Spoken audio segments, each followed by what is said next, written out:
Je ne dis pas que tu aimes souffrir. Je dis que tu cherches à trouver des mots pour décrire ta peau quand elle heurte la pierre.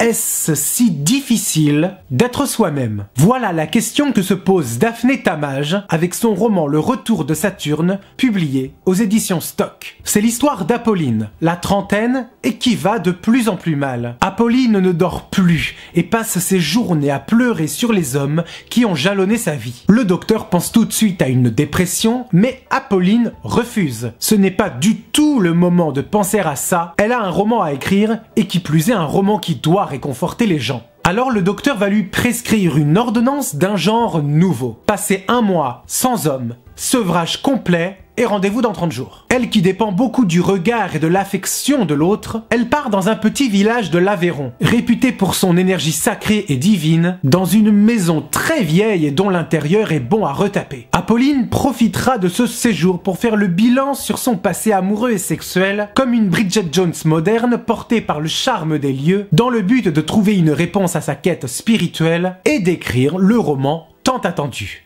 Le Retour de Saturne, c'est un roman drôle incarné par une forme de désespoir touchant sous le parfum des glycines en fleurs, à l'ombre des lieux sacrés ou encore à travers l'étrange rencontre de frère Charles qui va lui montrer que le bonheur est très simple et qu'il ne suffit pas de le chercher dans la compagnie ou dans le regard de l'autre.